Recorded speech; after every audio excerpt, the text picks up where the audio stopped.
참 은혜스러운 찬양 감사를 드립니다.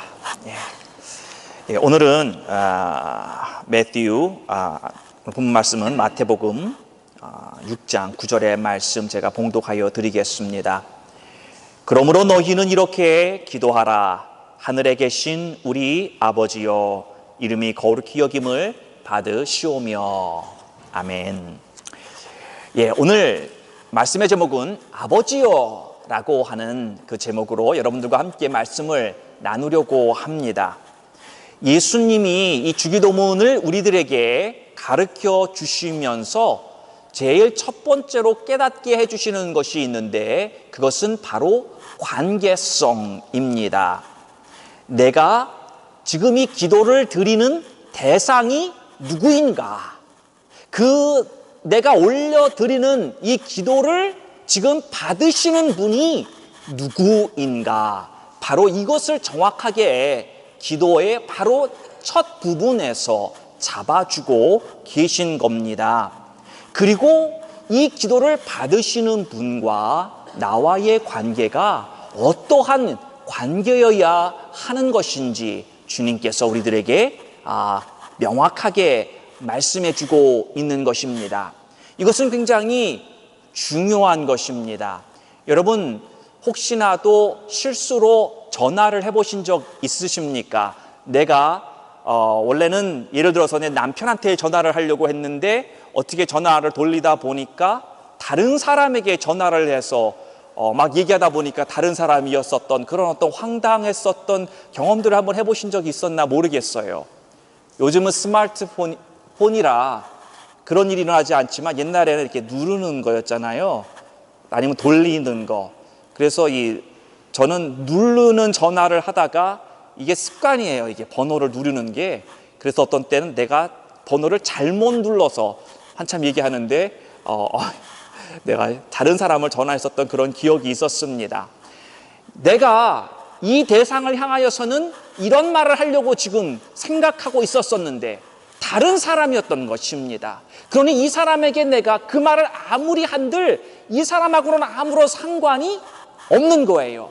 그 사람은 들으면서 아니 뭐야, 무슨 소리 하는 거야, 이렇게 궁금할 수밖에 없는, 더 이상 대화가 되거나 어떤 일의 진행이 이루어지지 않는 것은 내가 지금 누구하고 어떤 대상에게 관계를 가지고 지금 기도하고 있는 것이냐, 이것이 굉장히 중요하다라는 것입니다.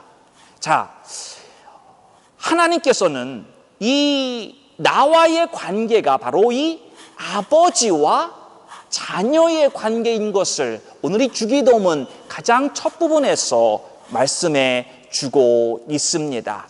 하나님과 여러분의 관계가 아버지와 자녀와도 같이 친밀한 관계다라는 것입니다.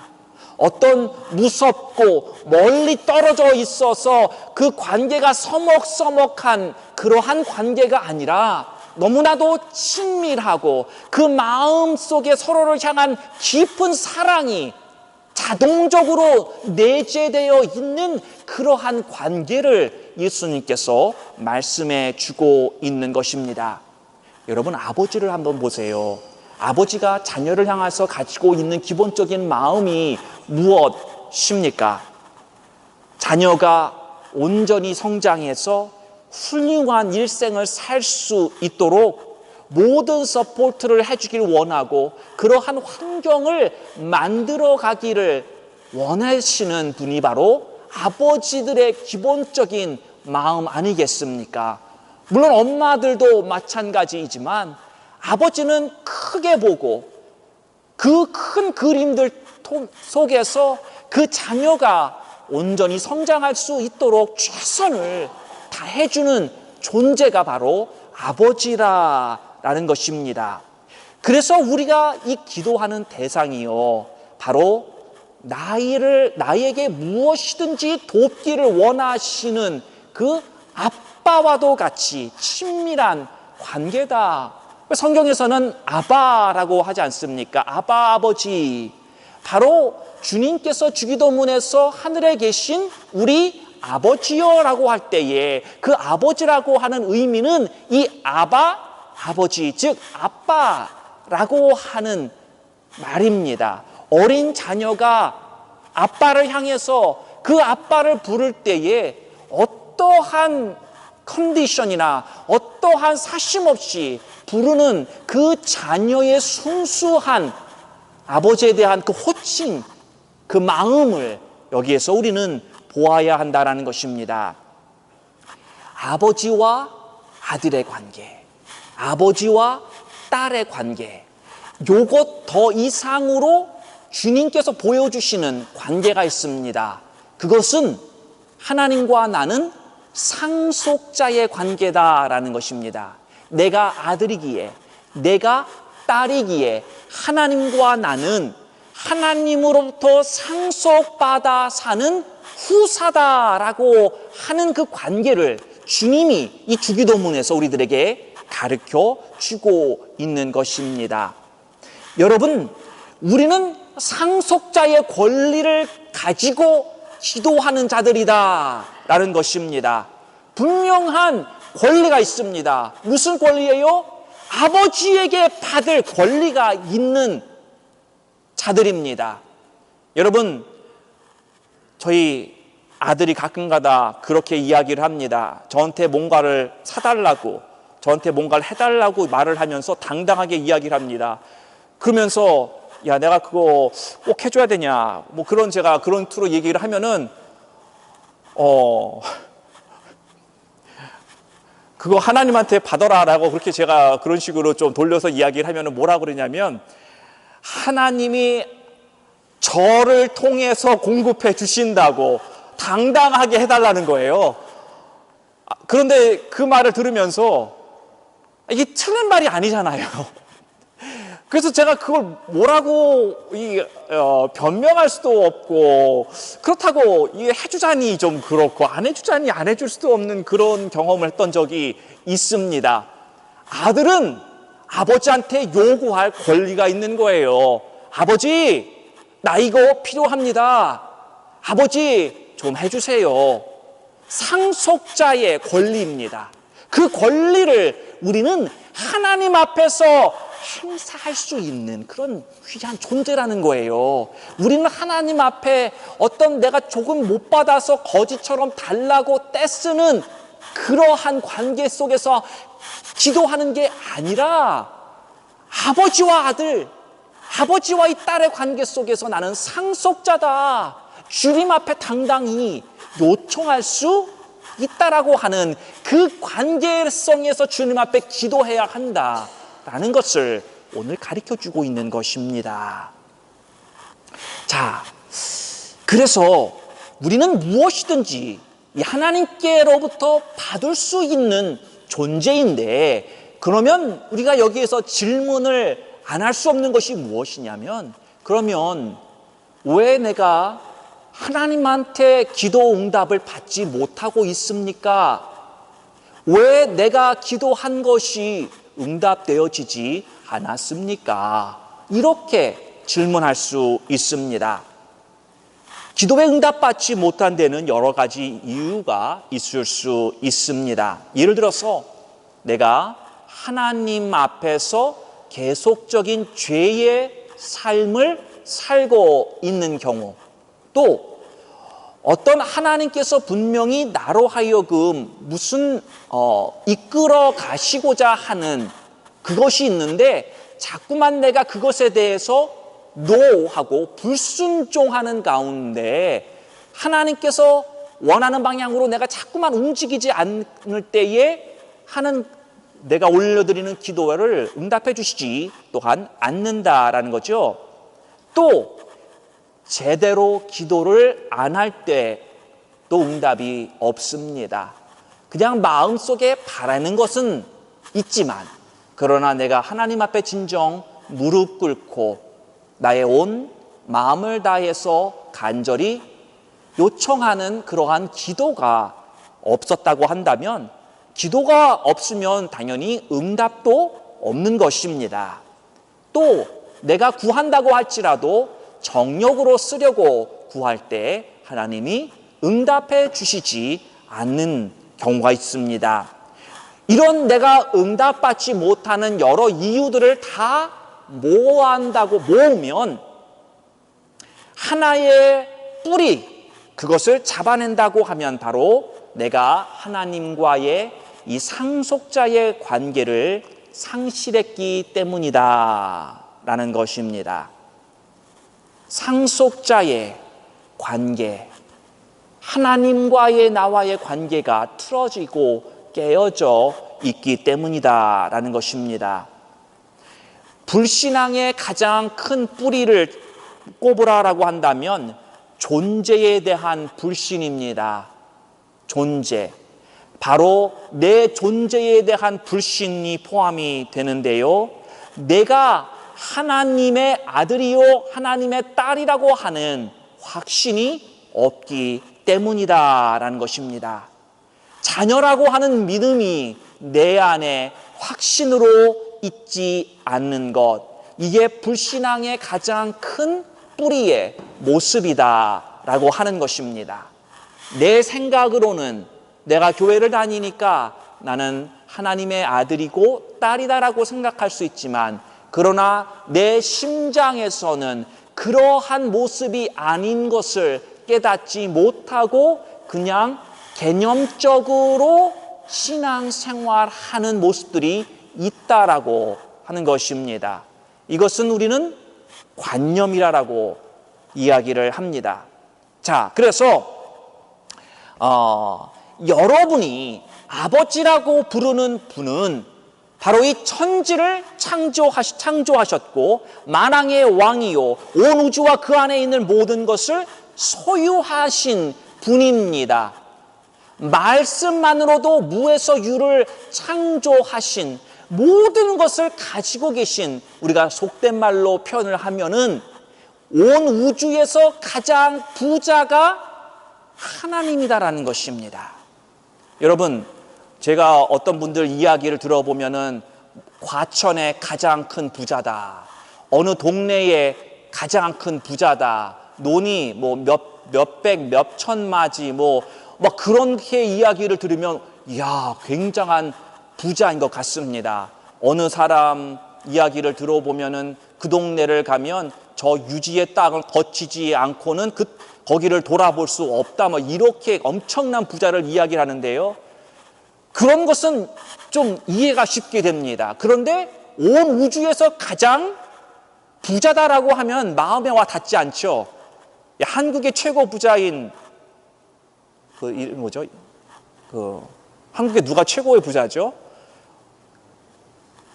예, 이건희 회장님일까요? 뭐 그분만 하더라도 얼마나 부자냐라고 해도 사실 우리 생각은 이게 잘 감이 안 가죠. 얼마나 부자인 것인지. 그와 같이 이 하나님도 모든 것을 소유하신 분은 우리가 알아요. 그런데 알긴 알지만 그것이 얼마만큼이냐, 나의 삶 속에서 과연 얼마나 그것이 영향력을 끼치고 살고 있느냐, 이거는 또 다른 이야기입니다. 그러나 사랑하는 성도 여러분, 우리가 이 창조주 하나님, 가장 많은 것을 소유하고 계신 이 하나님을 아버지라고 부르기 때문에 여러분이 드리는 기도는 그 하나님의 풍요함 속에서 흘러나와 우리의 삶을 풍요케 하시는 그러한 응답을 받을 수 있는 존재가 바로 여러분들이다라고 하는 것을 믿으셔야 합니다. 하나님과 사는 사람은 결핍이 있을 수 없는 거예요. 왜? 하나님과 함께 사는데 하나님은 모든 것을 소유하신 분이기 때문이다라는 거지요. 그래서 하나님에게 조그만 부스러기만 내게 떨어져도 나는 당연히 결핍이 있을 수 없는 존재인 것을 성경은 우리들에게 말씀해 주고 있는 것입니다. 어떠한 부분에서도 부족함이 없는 모습이 바로 성도의 온전한 모습인 것을 성경은 우리들에게 보여주고 있는 것입니다. 그런데 왜 실질적인 우리의 삶 속에서는 이러한 부족함이 있느냐, 결핍이 있느냐? 우리는 이 질문을 안 할 수가 없는 것입니다. 그것은 제가 말씀드렸듯이 하나님과 나와의 이 상속자의 관계가 아직 형성이 안 되었거나 아니면 그 형성이 되었다가도 관계가 깨어졌었던 그러한 상황이 있기 때문이다라는 것입니다.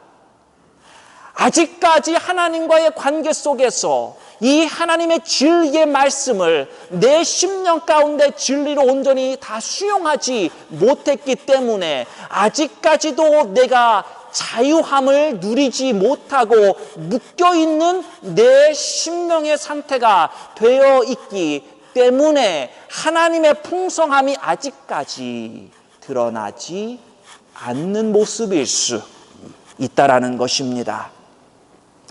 천지를 창조하신 하나님을 아버지라 부르고 내가 후사로서 인정되는 한 무엇이든지 구하라 내가 이루리라 라고 하신 그 하나님의 언약의 말씀이 이루어지는 줄로 여러분 믿으시기를 바랍니다. 우리는 이 언약을 커버넌트라고 이야기를 합니다. 하나님이 자녀들에게 주신 이 커버넌트라고 하는 것은 우리가 깰 수 없는 것입니다.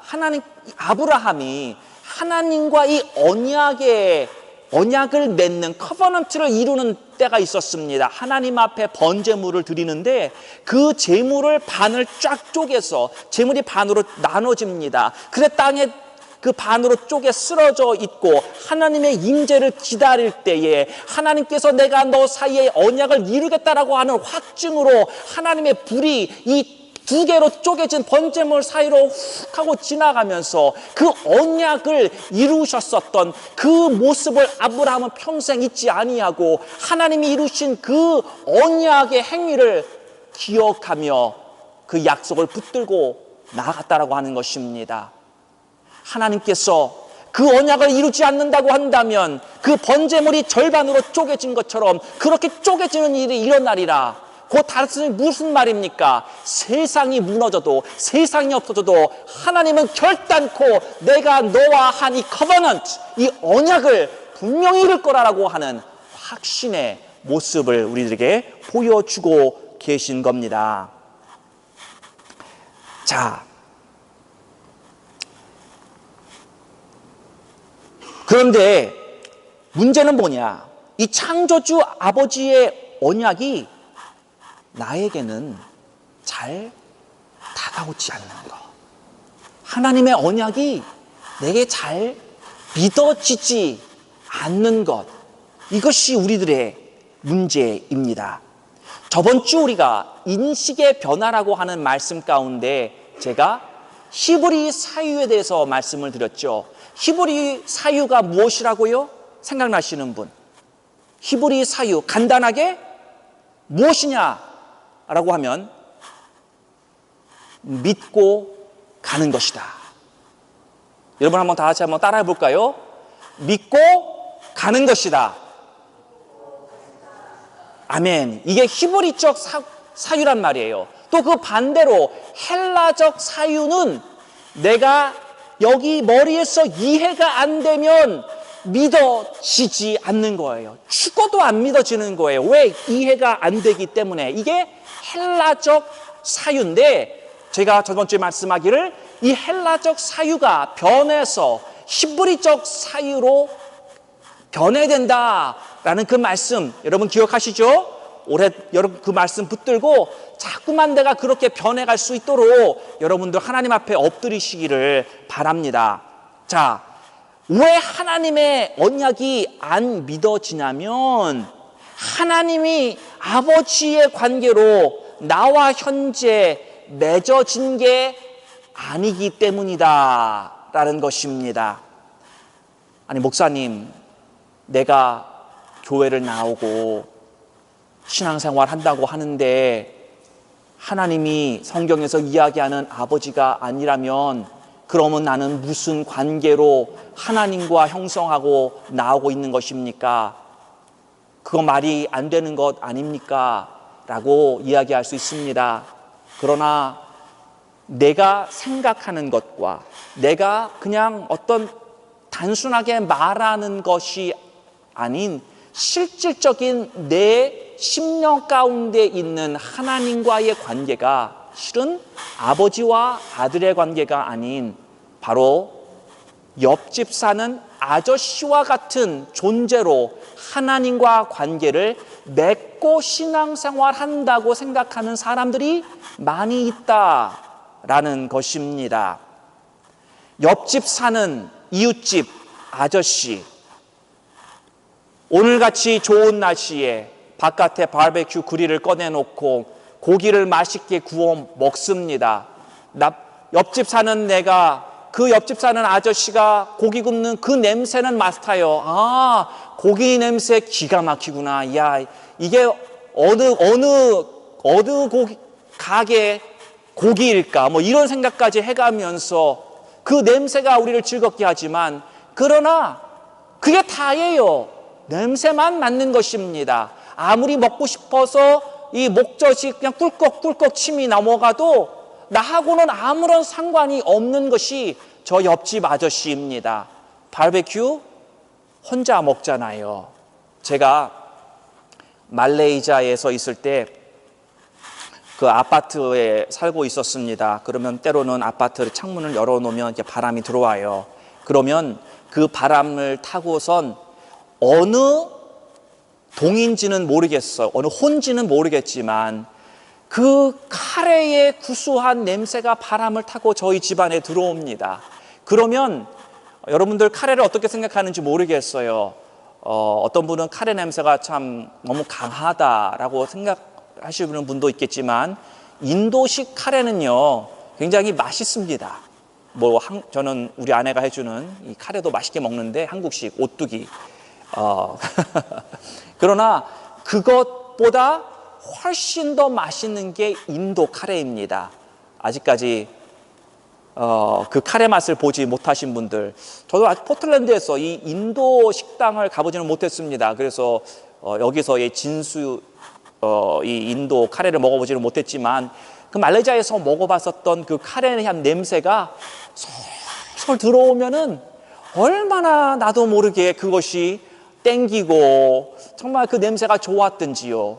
그런데 옆집에서, 그 이웃집에서 하는 그 카레가 저하고는 아무 상관이 없었다라는 것입니다. 냄새만 맡았어요. 결코 그 맛이 어떠했는지, 그분이 만들었던 거는 저는 먹어볼 기회가 없었습니다. 사랑하는 성도 여러분, 우리가 하나님하고 관계를 가지고 있다고 생각을 하지만, 그러나 하나님과 나하고는 실질적으로 아무런 관계가 아닌 이런 옆집 사는 아저씨와 같은 관계일 수 있다라는 것입니다.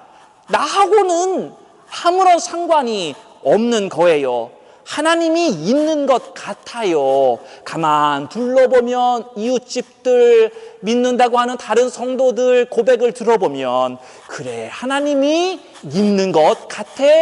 그리고 그거를 관념적으로 믿습니다. 그러나 실질적으로 그 하나님의 역사와 능력과 간섭하심과 인도하심이 나에게는 없다라는 거지요. 나하고는 아무런 상관이 없다라는 것입니다. 내가 아무리 기도하고 내가 아무리 엎드린다고 간구한다고 할지라도 하나님과 나와 아저씨와의 관계라고 한다면 냄새만 맡을 뿐입니다. 실질적인 응답 없는 것입니다. 그렇기 때문에 주님께서 이 주기도문을 가르쳐 주시면서 가장 먼저 우리들이 해야 할 것이 무엇이냐, 일단 내가 필요한 거 다 알고 보자, 이게 아니라 관계성을 확립하고 내가 지금 기도를 하고 있는 그 대상이 누구인 것이냐, 그거를 먼저 확신하고 기도하라라는 것입니다. 옆집 아저씨에게 바베큐 달라고 아무리 떼써봤자, 졸라봤자 사람만 우스워질 뿐입니다. 부끄러움만 당할 뿐입니다. 그렇지 않습니까? 우리는 거지가 아닙니다. 우리는 이 아저씨와 같은 그러한 관계를 이 자리는 청산해야 하지 않겠습니까? 실질적으로 내 삶 가운데 역사하시는 하나님의 능력이 있어야 되지 않겠습니까? 내가 잘못해서 잘못 형성된 이 관계, 더 이상 이 관계가 아니라 2018년도에서는 내 인식의 변화가 일어나고 내가 잘못되어진 이 관계가 이제는 온전히 변화해져서 아버지와 딸, 아버지와 아들, 이러한 관계가 되기를 바라는 것입니다. 자, 하나님과의 관계 속에서 우리는 이런 모습들이 있습니다.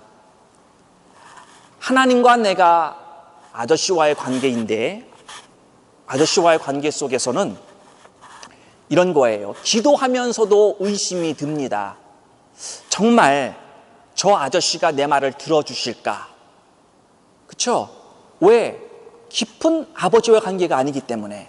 또 십자가 앞에 내려놓는다고 하면서 나가면서 다시 그 짐을 짊어가지 않습니까? 무슨 마음이에요? 저 아저씨가 과연 이 짐을 해결해 줄 수 있을 것인가? 이거에 대한 불신이 있는 것입니다. 기도하면서 하나님 아버지라고 외쳐야 되는데 하나님 아저씨라고 외치니 기도에 대한 확신이 없는 거예요. 수백 번 아저씨 불러봐야 하늘에 계신 저분은 함흥차사 아무런 응답이 없는 것입니다. 하나님께서 나 같은 죄인을 양자로 입양해 주시고 양자 삼은 나에게 후사로서의 분명한 자격을 부여해 주셔서 내가 아버지라고 부르니 그분의 모든 풍성함이 나에게 주어진 것입니다. 여러분, 다윗 왕 때 그 다윗 왕과 절친했었던 요나단, 그리고 요나단의 가문을 내가 너희를 책임지겠다, 내가 지켜주겠다라고 약속했었던 다윗이 그 요나단의 하나 남겨진 아들 두 발을 저는 이 제대로도 못 걷는 그 아들을 기억하고 자신의 식탁에 항상 그 아들을 앉혀서 식사하고 교제하며 아들로 인정해 주었던 것, 아무런 관계가 혈연의 관계가 아닐지라도 그 언약을 지키고 그에게 자신의 왕으로서의 풍성함으로써 왕자와 같이 취급해 주었던 것처럼 하나님 앞에서도 우리가 양자 되었습니다. 그리고 우리를 그 후사의 권세, 후사의 당당함, 권리를 우리에게 주셔서 우리가 그 하나님의 풍성함으로 살 수 있는 자격을 분명히 주었다고 하는 것을 여러분 믿으시기를 바랍니다. 우리의 자녀가 우리를 부르지 않습니까? 아빠, 엄마 라고 부를 때 여러분도 그 음성 들으면 아, 이 아들이, 이 딸이 뭔가를 원하는구나 라고 하는 때가 있지 않습니까? 어떤 특별한 톤으로, 어떠한 특별한 그 목소리가 여러분 귀에 들릴 때 아, 이 녀석이 지금 나에게 뭔가 급히 필요한 게 있구나, 그런 것을 깨닫는 것처럼 우리도 하나님 앞에 기도할 때 아버지라고 외칠 때 하나님이 내 마음을 아시고 그래 내 아들아, 무엇이 내게 급하게 필요하니? 하나님도 우리의 그 소리를 들으시고 굳이 내가 무엇라고 말하지 않아도 나의 그 단 한마디에 아버지라고 부르는 그 한마디가 하나님의 마음을 흔들듯이 많은 말이 기도 가운데 필요한 것이 아닙니다. 단 한마디만 내가 올려드려도 주님이 그 기도를 받으시는 분인 것을 우리는 기억해야 합니다. 하나님과 나와의 관계가 바로 이러한 관계입니다. 아버지라고 외치기만 해도 내 가슴이 찡하고 내 눈에는 눈물이 글썽글썽 맺히는 바로 그러한 관계가 하나님과 나와의 관계입니다. 기도한다고 마음을 부여잡고 시간 없는 시간 내서 엎드려도 아버지 이 한마디로 인해서 그냥 모든 게 다 끝나버리는 것입니다.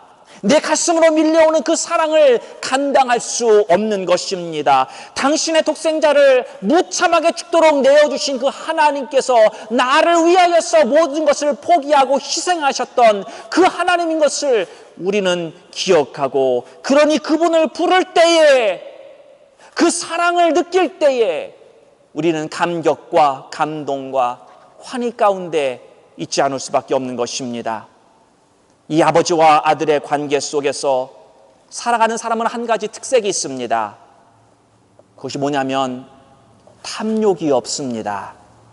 하나님이 나의 아버지로 확증되는 순간 우주 만물을 다스리는 그 하나님의 권세가 아들이요 후사인 나에게 주어진다라고 성경은 분명 말씀하고 있습니다.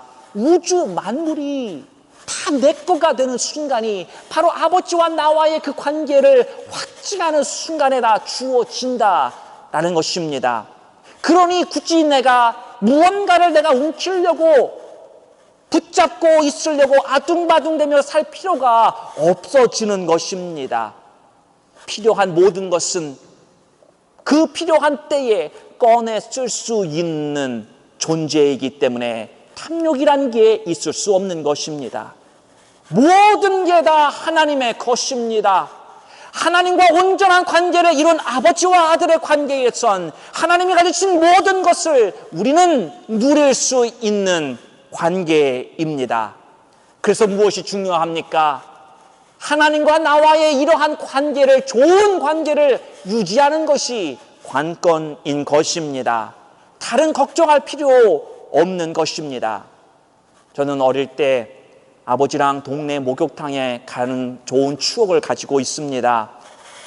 아무 걱정 없이 목욕탕에 가서, 저는 목욕탕이 무슨 동네 수영장인 줄 알고 그곳에 가면 물장난치고 거기서 수영한답시고 뭐 하지도 못하는 수영 땅 짚고 개 헤엄치듯이 그런 놀던 생각이 납니다. 그런데 저는 아버지랑 목욕탕에 가면서 그 목욕비를 낸다고 하는 생각을 단 한 번도 해본 적이 없습니다. 목욕을 신나게 하고 나서, 목욕이 아니라 물장난을 신나게 치고 나서 다 끝나고 나오면 그때 맛있게 마셨던 초코우유, 야쿠르트, 저는 이것을 당연한 듯이 먹었습니다. 저는 그 가격이 얼마 하는지도 모릅니다. 그냥 먹고 싶어서 먹는 것입니다. 왜 그랬을까요? 아버지가 나와 함께 계셨기 때문입니다. 나는 단 한 번도 그것이 얼마고 그것에 대한 값을 치러야 된다는 생각을 해보지를 않았습니다. 그러니 우리들의 인생 가운데 누구하고 가면 될까요? 하나님하고 가면 되는 것입니다. 아버지하고 가면 되는 것입니다. 아버지의 풍성함으로 우리는 사는 것입니다. 그러니 내가 지금 돈이 없어도 필요한 때에 하나님이 공급해 주시고 해결해 주시는 것입니다. 그러니 내가 탐욕을 부릴 필요가 없는 것입니다. 아버지와의 올바른 그 관계 속에서 풍요로운 삶을 사는 거예요. 이 하나님과 나와의 관계가 바로 아버지와 아들의 관계입니다. 이 아버지와만의 관계가 확증이 있으면 제대로 신앙생활을 우리는 할 수 있는 것입니다. 이제 2018년도 1월 마지막 주일입니다. 2월을 맞이하게 되는 세월 시간 속에서 우리는 우리들이 가지고 있는 관념적인 신앙생활이 청산되기를 축원합니다. 하나님을 아저씨라고 부르었던 우리 심령의 그 외침과 고백이 이제는 청산되기를 축원합니다. 그리고 아버지 라고 부르는 여러분의 온전한 고백의 외침이 있기를 바랍니다. 내 안에서 아버지로 인한 감동과 감격이 일어나고 그 확 밀려 들어와서 기도의 모든 시작 부분 속에 그 하나님과 나와의 아버지와의 관계를 확증하셔서 어떠한 기도라도 응답받는 놀라운 역사가 여러분 가운데 임하기를 주님의 이름으로 축원합니다. 하나님 아버지, 저희들에게 기도의 중요성을 말씀